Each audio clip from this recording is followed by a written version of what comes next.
Welcome back to the journey. Before we begin, I want to say this. Watch till the very end of this episode. There's a moment Terence shares, a moment involving Bob Marley that genuinely shocked me. It's one of those memories you never forget. But before we dive in, a quick note. We experienced some technical issues during Terence's first two responses. Those sections may sound slightly different, but please don't be put off. The audio quality improves from his third response onward. We still wanted to make sure this chapter was released without delay. Now, with that said, let's take a moment to recognize how far this journey has already taken us. We've explored chapter 1, we've moved through chapter 2, and now we step into today's story, chapter 3, Returning to Zambia. And Terence, you begin this chapter by touching on something powerful. What did returning to Zambia really mean for you? So let's dive into that. So yeah, um, in answer to that one, pardon me. Um, yeah, uh, if you follow up from chapter two into three, then you sort of get the picture. There's we're just scraping the surface sort of thing, but I explain it a bit deeper anyway. So uh, when I say coming back, uh, returning rather to Zambia, that was so what happened was, let me start with this first. So what happened first was my sister, my late sister Priscilla, um, was undergoing treatment prior to traveling to Zimbabwe. And so what happened was, yeah, so a decision was made um, by the family because, rather to take her to Zimbabwe because the treatment that she was getting whilst in Zambia wasn't really helping. That's another story to it, you know. Um, so that decision was made that she'd be taken to Zimbabwe. So she left. I think it was a week later that we then followed. I can't remember who I even traveled with, but all I remember was my mom was already there, and so we traveled. Um, and when I mentioned the returning part of it is when we came back. So sadly, um, the reason for our travel to join mom was because my sister passed away. Very devastating time, uh, you can imagine, and even worse for my mom, you know, to lose her child. You know, in cases, uh, the norm, supposedly, I'm going to use norm, lack of a word, is, you know, kids who lose their parents, you know, after they've lived their life. But to lose a child at the age of 18, that was very heavy. That really destroyed my mom. You know, I saw a broken woman from a very young age, uh, up until I was in my late teens, and even then, you know, she wouldn't stop talking about my sister. Yeah, she was broken. She was never the same person again. Um, Understandably. Um, so yeah, returning to Zambia, that was after, you know, my sister's death. Um, and so yeah, uh, that's the part. And Thank you, Terence, for sharing what returning to Zambia truly meant for you. Your honesty about that period, it carries so much weight. And before we move forward, I also want to offer my condolences. I know it's been many years, but loss like that, especially the loss of Priscilla, leaves an impact that doesn't fade. Not just on you as a child, but on your mother as well. You made it clear how deeply it affected her, and the magnitude of that moment is undeniable. With that in mind, let's talk about what life looked like when you arrived back home in Zambia. After losing your sister, how were things within the family? What was the atmosphere like between you and your father, between your mother and your father? And how did it affect the family as a whole during that time? no, thank you for your kind words. Uh, Thank you so much. So things uh, sort of moved from bad to worse. If I'm being honest, uh, things sort of moved from bad to worse. The arguments got louder, you know, the violence got worse because there was how to put it, a mystery. I'm gonna use mystery on my sister's death. You know, doctors told us one thing, but of course, uh, there was more to it as we found out, or rather, what I used to hear. You know, there was a lot of accusations to someone that was someone known, very well known to the family. That was very devastating, hearing those kind of conversations. You know, and that went on for a very long time. So yeah, so during the midst of these arguments and the fights and everything getting worse, you know, that became almost the topic or the cause, or rather, I'm even going to use catalyst uh, uh, that just made the situation even worse, and that went on for a very long time. So, of course, away from that, you know, uh, now being in a position where I had, you know, my sister was gone, someone that gave me a lot of comfort, a lot of security, as I said previously, a lot of reassurance, uh, was now a missing part, you know, and that void,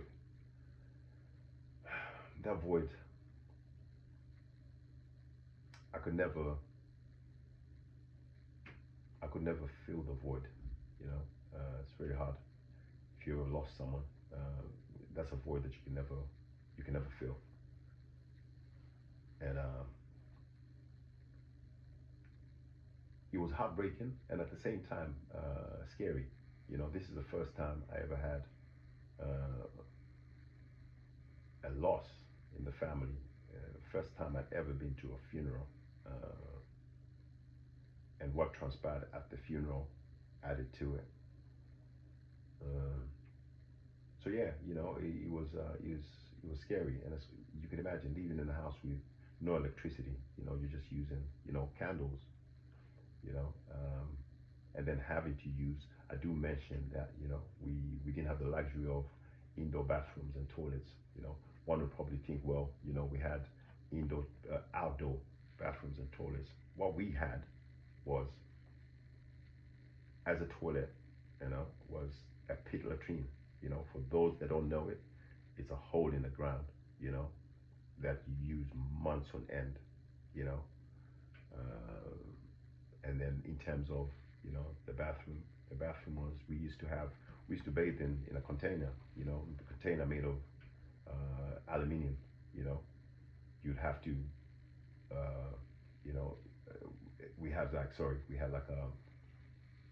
an area that we stored water.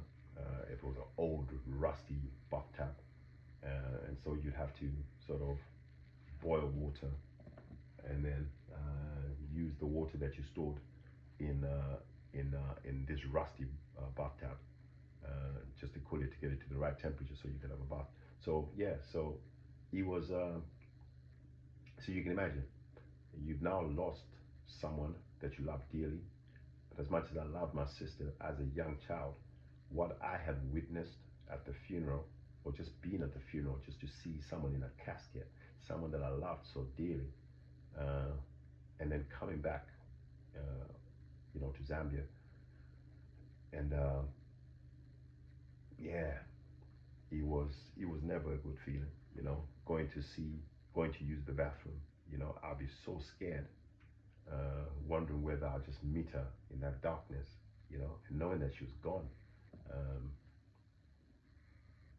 a lot of things used to run through my mind. You know, I used to have sleepless nights. You can imagine someone that I love dearly, but because they were no longer, and just the thought of seeing them, knowing I shouldn't be seeing them, just that thought process, uh, yeah, that was traumatizing. It's very traumatic, um, and yeah. Terence, thank you for your honesty. Everything you've described, the tension between your parents, the arguments, the violence, and the constant weight of unanswered questions around your sister's passing. It paints a picture of a household carrying so much pain. And the fact that the rumors weren't just whispers, they involved someone known to the family. That alone would be enough to fracture even the strongest home, let alone one already grieving. It makes sense why that became a constant source of conflict between your mother and father. And on top of that, you were a child navigating your own trauma. You'd lost your sister. You were living in an environment without electricity, and you described the fear you carried, especially at night, especially going outside, because the last image you had of her was in a casket. That kind of fear stays with a child. It shapes how they see the world. Now, in the book, you also mention a major change during this period your move from Jacaranda school to a new school called Chibelo. So let me ask you this, Terence. What actually led to that move? What happened that made you leave Jacaranda and end up at Chibelo instead? Uh, Chibelo, um, Chibelo Primary School. That was the school that I ended up going to after I failed my exams. Um, I I was going to say year. So in Zambia, we don't say year when you're in primary school. We say grade, and then when you move on to secondary school, that's when you say it's year one, form one. Actually, not year. They say form one, form two, form three. That's high school now. So you go 5 years within uh, the secondary school. I'm going to use platform, or I'm going to use term actually. Term. Hmm. So when you're in primary school, you do um, you move from grade one all the way to grade seven, and in grade seven you have to sit for your final exams, which are basically uh, the gateway to uh, form one, yeah, or you'd say grade eight actually, yeah, grade eight, and then nine, 10, so forth. Back in the day, that's let me take it back. It used to be form one, two, three, four, five, and then I was grade eight, nine, 10, and then so forth. In your final years, yeah, grade grade 12, which is the final year. So yeah, I just failed. You had to get uh, excellent grades to be able to move on to secondary school. But I wasn't prepared for it. I don't know where I lost track, in primary school. But sometimes not excusing myself, sometimes, not sometimes, at all times, you have to be accountable of your actions, So I think maybe I became a bit too playful. But also when I look at, everything that was going on, yeah, my mind wasn't right because there's a time, I was a smart kid, when I was in primary school, very smart to such an extent that when I got to grade three, I think it was, I was then the head teacher, oh man, that woman was something else. There's a lot that I talk about uh, in in the book pertaining this particular woman, you know. So I moved when. So you have 3 terms, within that year. So you have your year grade one, two, three, grade one, two, three. Sorry, grade one. Whether it's in primary school, you have 3 terms, and secondary school exactly the same thing. So this woman was a woman called Mrs. McCotter. She had a menacing look, And yeah, for me, for sure, and even amongst my peers, we used to, would have little discussions. Everybody was scared of this woman.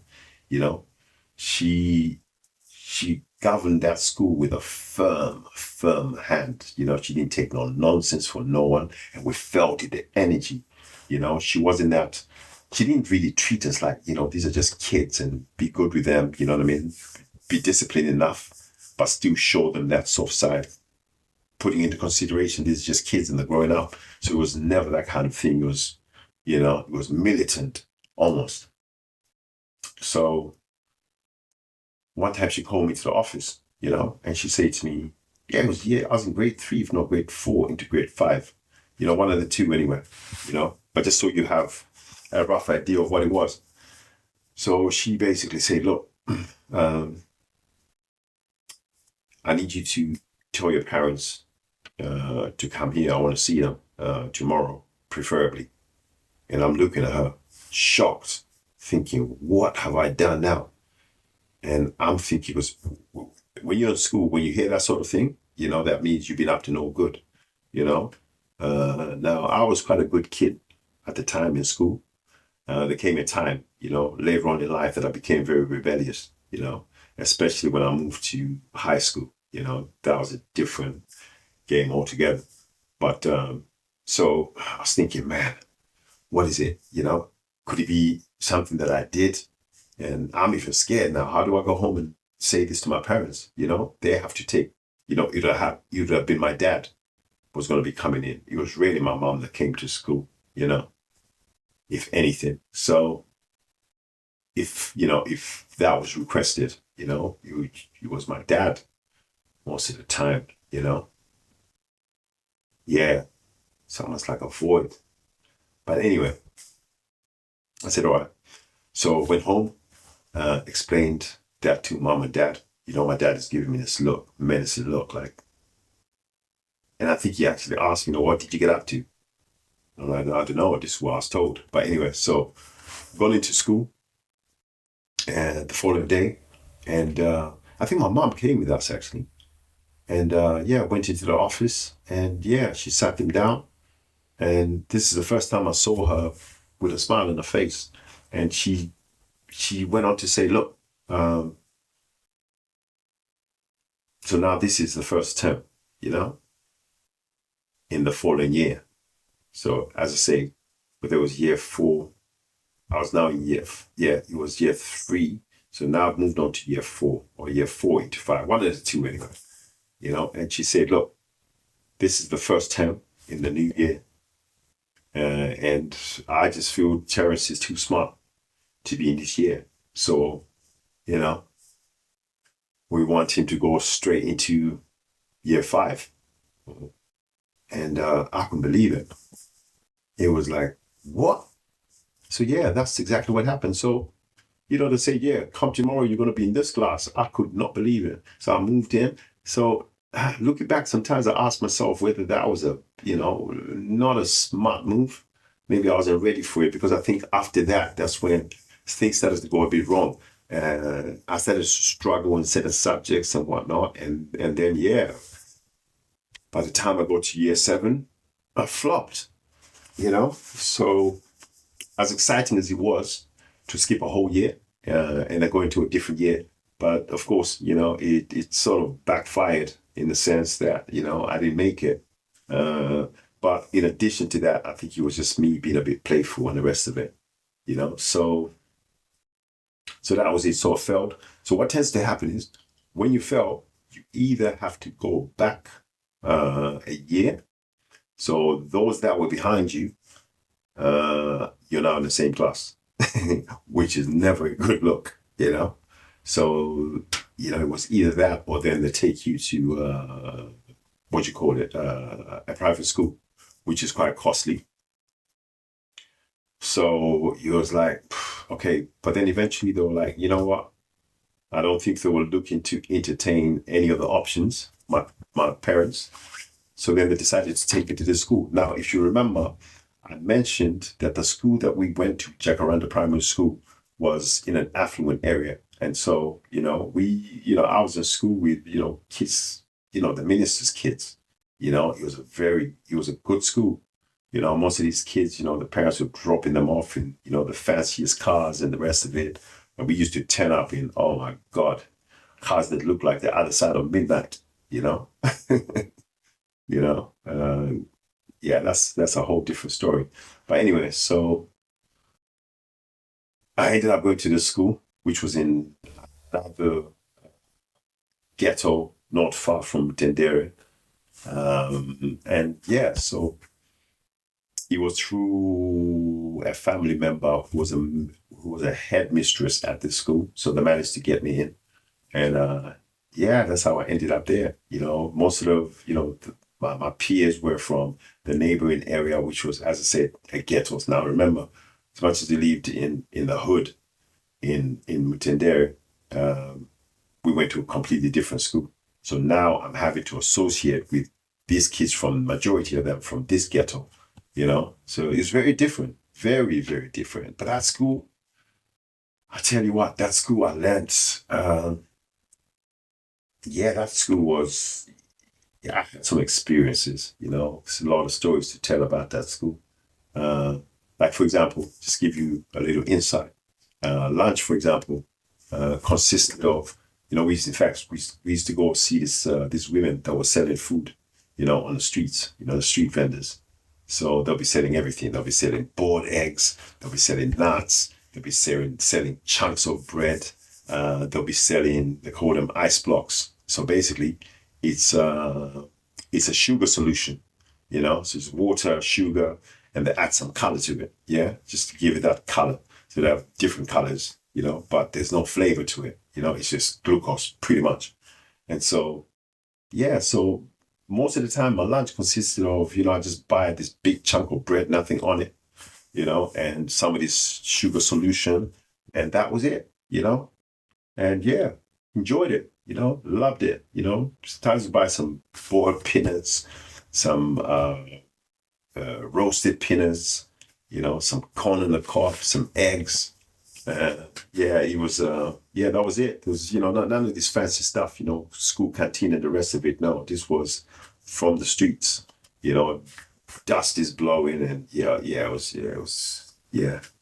And that was it. So yeah, I did my year 7 there, passed with flying colors, and then I moved on to secondary school. But yeah, that was that was an experience. That was an experience. Quite enjoyed that school actually, in a funny sort of way. But yeah, finally left, and that was it. Moved on to high school.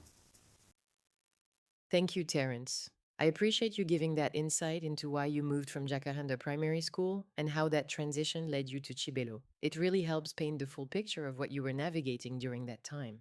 Now, there's one question I specifically saved for the very end of this chapter, and that wasn't because the topic itself was sensitive, but because this entire chapter carries so much emotional weight. I didn't want to interrupt the flow earlier or place this question in the middle of everything you were sharing. In your book, you mentioned something unexpected, a moment involving a very well known artist, someone the whole world recognizes, who happened to be performing in Zimbabwe around the time your sister passed away. I won't mention the name here because when I read that part, it genuinely surprised me, and I feel it's more suitable for you to explain it in your own words. So, Terence, can you share what you meant by that?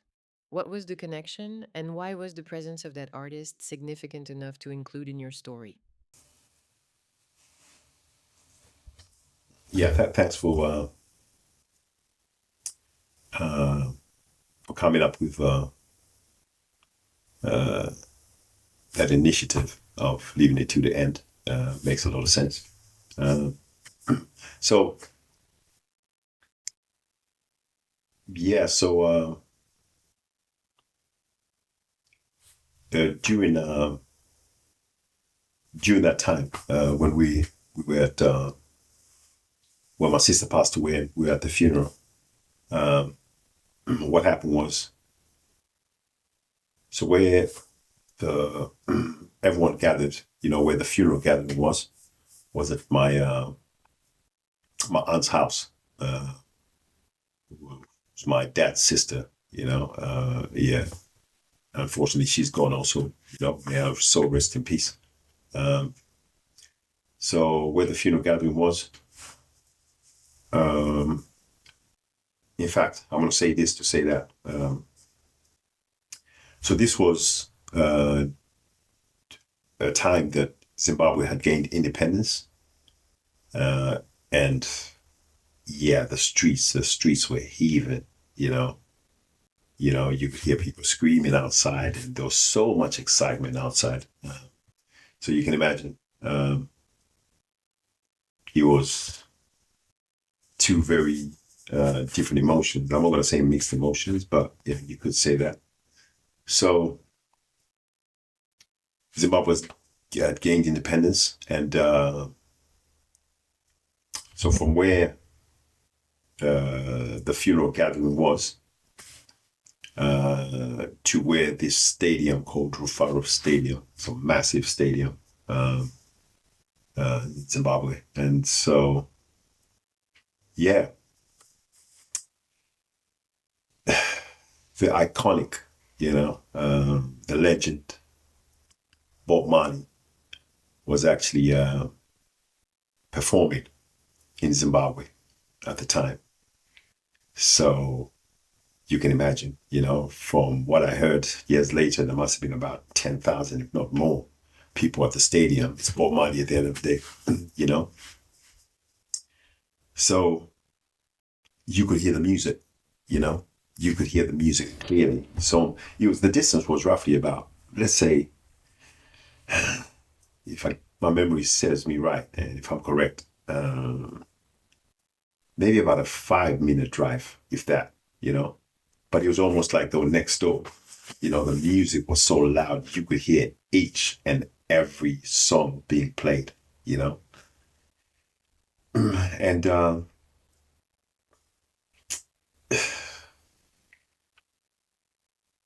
I love Bob Marley. I mean, who doesn't, you know?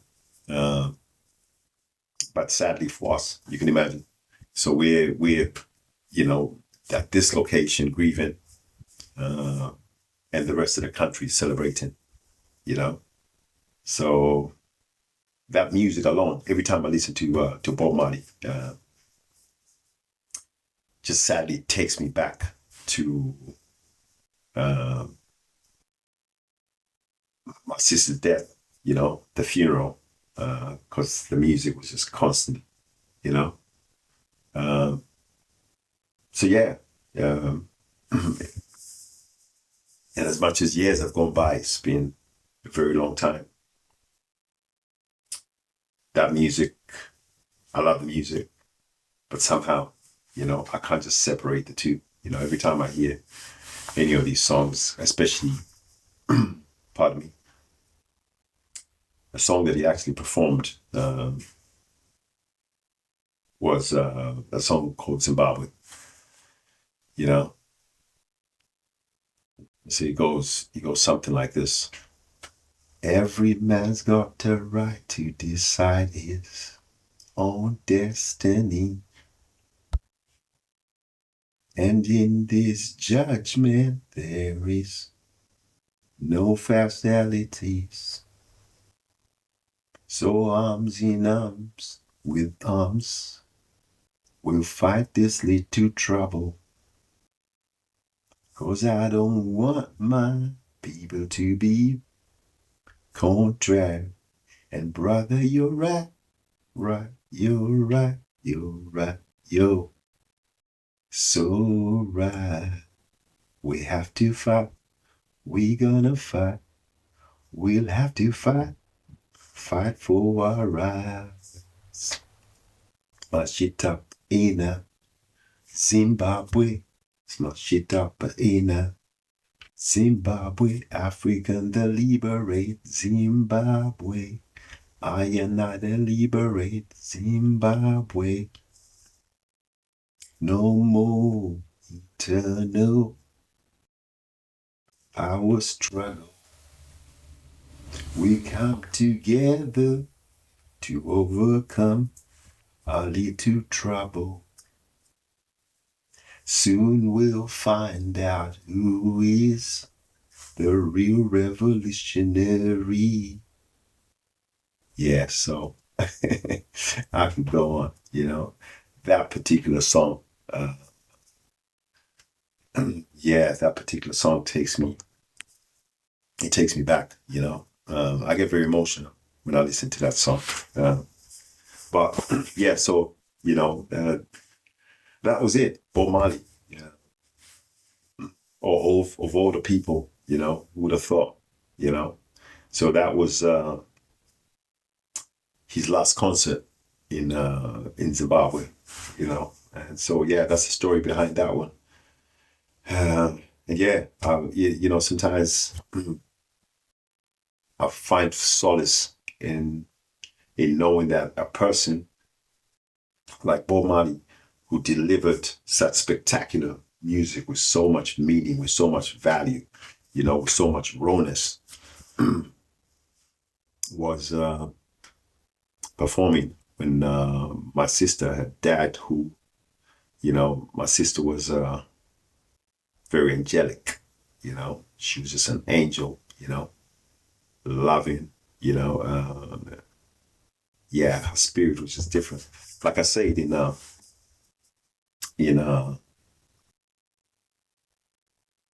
was it the last recording? If I did I say it earlier? I can't quite remember, but I think it was in chapter one. Sorry, not the last recording. I mean chapter one. So every time I was around my sister gave me so much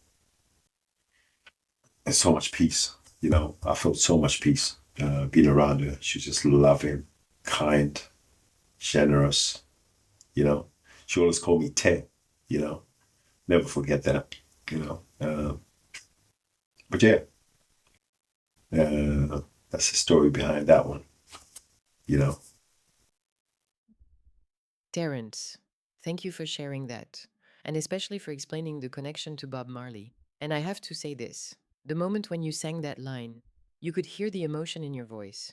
It wasn't just a lyric, it was a memory rising to the surface, a moment straight from the heart. It's incredible and heartbreaking to think that while your family was grieving the loss of your sister, one of the most iconic artists in the world was performing his final concert so close by. Hearing you sing today, it showed how deeply those moments still live within you. We appreciate you trusting us with something so raw and meaningful. Now, Terence, forgive me for asking this in the same breath. I know we've just covered something incredibly heavy, but there's another part of this chapter I can't ignore. You mentioned someone named Charity, and the way you write about her, it carries a different kind of energy. There's a warmth there, a softness, something I can't quite put my finger on. So I'd really like to understand, who was Charity to you? And what was it about her that made her such a significant part of your story?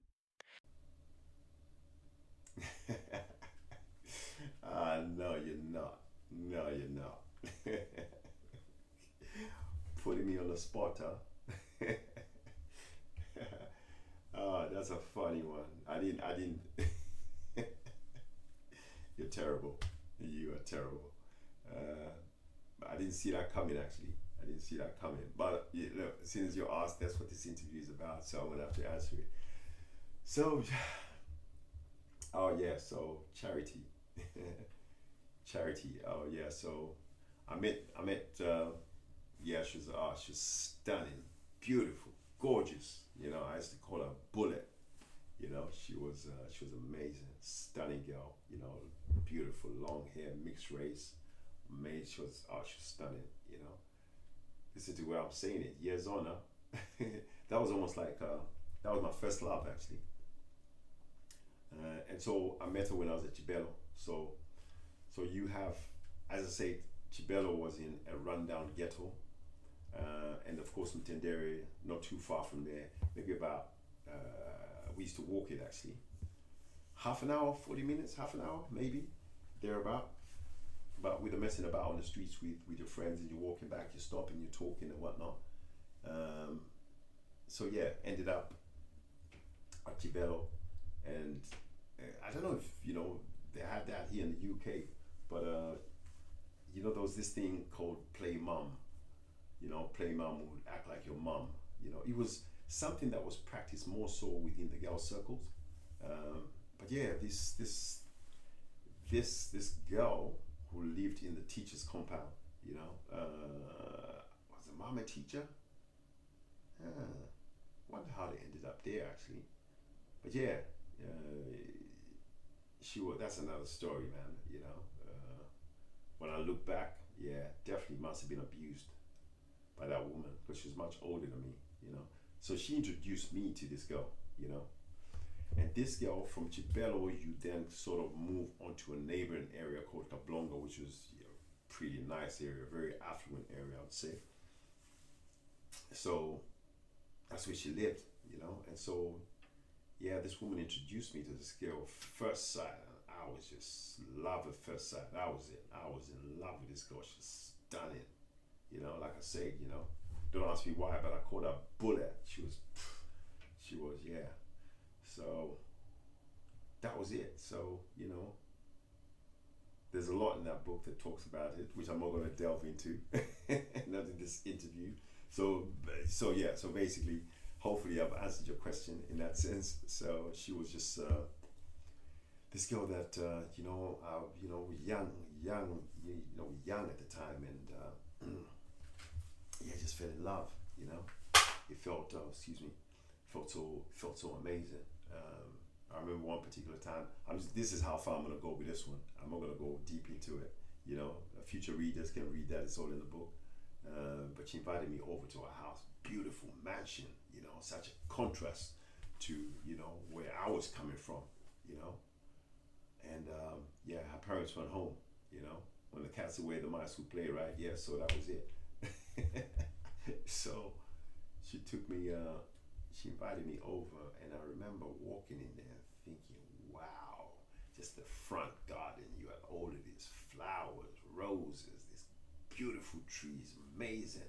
You know, it was almost like a dream. You know, she was in front of me, walking us through the house, and I was walking behind her, looking at her. She was, oh my God. So, yeah, invited me over, spent some time there with her, and I remember sitting there thinking, my God, I didn't even know people live like this, you know.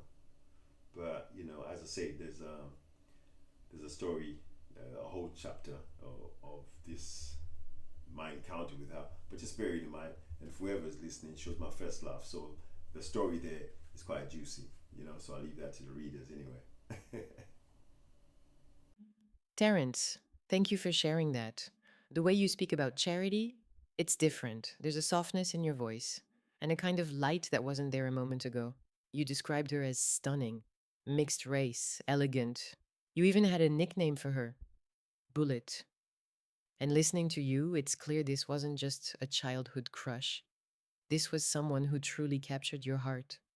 The way you talk about the house she lived in, the energy she carried, the feeling you had just being around her. It says a lot about what she represented for you at that time: comfort, affection, beauty, maybe even a sense of belonging you didn't have elsewhere. It's obvious she made a real impact on you, Terence. Your first love, that kind of connection leaves a mark. Terence, before we wrap this chapter, I want to give you a moment. We've traveled through so much already, from chapter 1 to chapter 2, and now this powerful and emotional chapter 3. Is there anything you'd like to add? Anything you feel we haven't touched on before we close this part of your story? You give your final thoughts here. Thank you, Terence. And truly, thank you for the honesty, the emotion, and the vulnerability you shared with us today. We're going to bring this episode to an end here, partly because of the technical issues we ran into earlier, and partly because we're now running right up against our time. To everyone watching, thank you for staying with us through such a meaningful and deeply personal chapter. Your support and your presence on this journey means more than you can imagine. If you'd like to continue with us into the next chapter, please remember to like, share, subscribe, and turn on your notifications so you don't miss the next episode. Thank you for watching. Over to you, Terence, and we'll see you in chapter 4.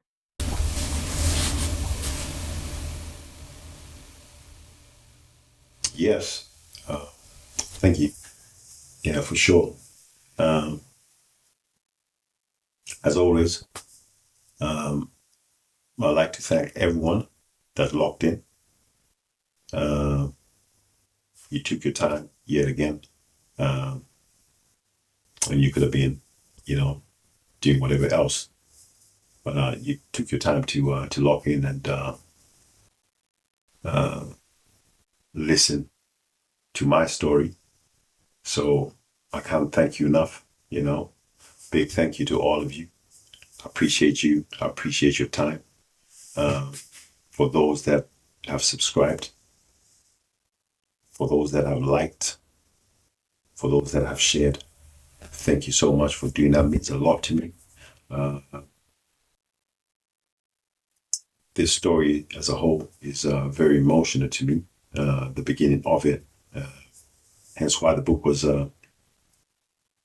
dedicated to my late sister Priscilla. Uh, but yes, I'd like to thank you for your time, but also love to leave you with this. Uh,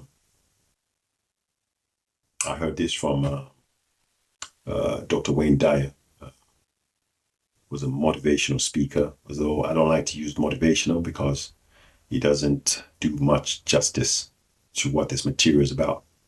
But say something in the lines of, it's not the snake bite that kills you, but the venom that remains. Translated as an example, if someone is doing something wrong or done something wrong to you, you know, it could be anything. I just pick a random one. Let's say, you know, someone has betrayed you, you know, whether in a relationship, a friendship, or whatever it could be, or rather, whatever it may be. If you're holding on, constantly holding on to that negativity of it, you know, and you're playing it in a loop, constantly asking yourself why this person did that to you. Uh, this, the actual exercise, is causing you more harm than good. You know, it's now been proven that you can get cancer cells from negative thoughts. You know, so always remember that it's not what's been done to you, but it's what you decide to do with it. You know, it's not how you fall, but it's how quick you can get up and keep pushing. So yeah, I'll leave that with you. And once again, thank you so much. Love you all.